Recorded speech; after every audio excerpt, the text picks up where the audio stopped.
first came into our school with the plans of the future of St John Vianney, it was a very beautiful plan to see on paper, and it was quite hard to imagine the concrete and the squareness of the quad, and watching the progress of the children and your staff working together as a team has created a beautiful scene for us to look out of our building, for our children to look at it.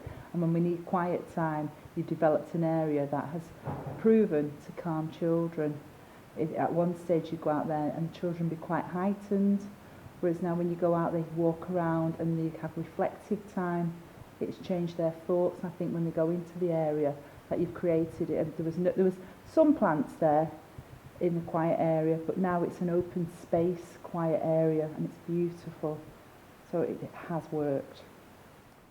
I've noticed when we sit down as a staff, we sit and have our lunch in the Rainbow Building, and it's really pleasant to look out at the quad area, and the staff are making comments like, oh, it's beautiful to look at, it's lovely to see the willow, how it's grown and developed, and the plants. So we've watched actually from things from going from a small project into a large project, and everybody's noticing and saying it looks beautiful, it looks wonderful.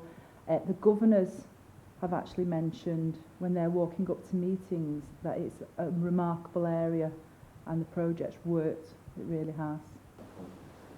We started with a wide range of materials from 2D, 3D, lots of walls, lots of papers and cards, and the children worked on their own individual piece. Following that, Ian took a load of photographs of the pictures and distorted the colours and things like that, and then returned to the group with those. And then from that we all began to work on one piece of paper, taking those ideas and turned it into one piece of art that the whole group produced together.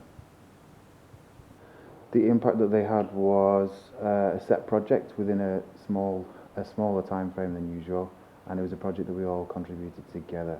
A project whereby all the children began with their own ideas and then gradually swapped ideas around with each other, developed the ideas with each other, and then put the piece together as one final big project, which has then stood inside the school grounds. And I think that was an important aspect of it, really. The idea was that we worked together as a team, shared ideas, developed each other's ideas, and then the art piece stands within the school as like a monument to this cooperation and this harmonious working together, if you will. The first morning that I came in and the picture was mounted at the bottom of the stairs, the effect, it really made me so elated and happy, and especially that a group of our special youngsters had worked together collaboratively to create such a wonderful piece of work. In the second project we did, it was called Self Boxes, and the children were given a choice of various boxes which they were encouraged to decorate the outside and the inside, and we talked about how the boxes reflected ourselves and the outside of the exterior that we present to people, and then the interior of our feelings and our interests, and that was discussed throughout the project as a pastoral therapeutic aspect of the process. So tell us about how you made that. I also paint the box outside, but not in the inside. Difficult getting the materials. Did you know what colours you wanted to use? Yeah, I used purple, my favourite colour. And I also put the orange thing inside the box. And I also put papers that have writing on it. And what does the writing mean? Or what was the writing about? I just put, I love you. When you were painting it or making it, you were happy? Make you happy? Anything else you felt? I felt scared. And why were you scared? Because I don't know if it might work. But do you think it's worked now? Do you prefer it open or closed? Sometimes open, sometimes closed.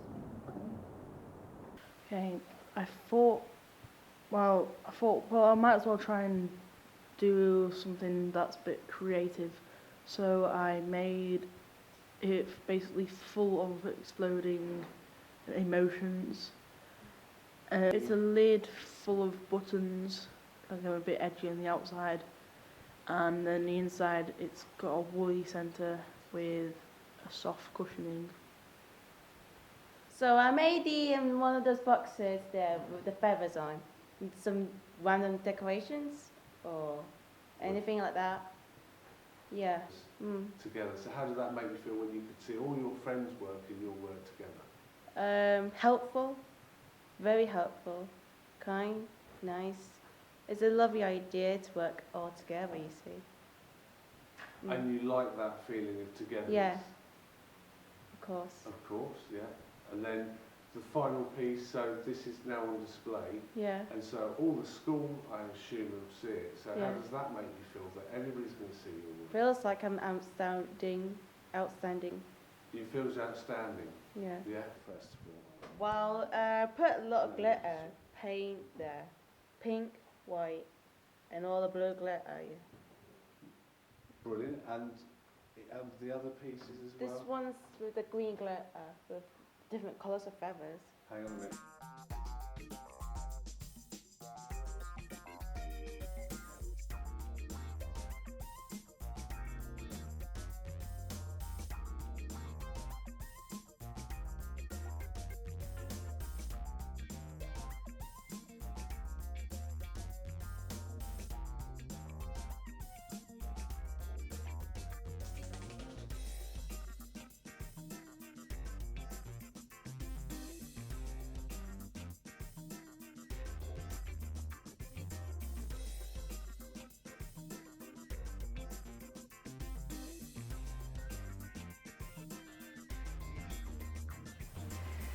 Since last September, when we came back and we started to work with ETS and One Education, the improvements around the school have been immense, really. From the willow weaving that is now growing and taking on a life of its own, to the artwork that have been involved, has really improved not only the environment, but also helped with children's attitude and learning and behaviour. One of our ex-members of staff came in on Friday and we were having a chat about the development of ETS, and she was saying that the lady across the road who owns the hairdressers, her clients have commented on how beautiful the gardens look at the front, and they've asked for like who's done it. They've said that, you know, they could sit there and look at it all the time. The lady who owns the hairdressers has said she wishes people don't park the cars there, so when she looks out the window that she can see it all the time. It's that beautiful. And the wider community of the school across the road from us, they would like some inspiration from ETS in their school too.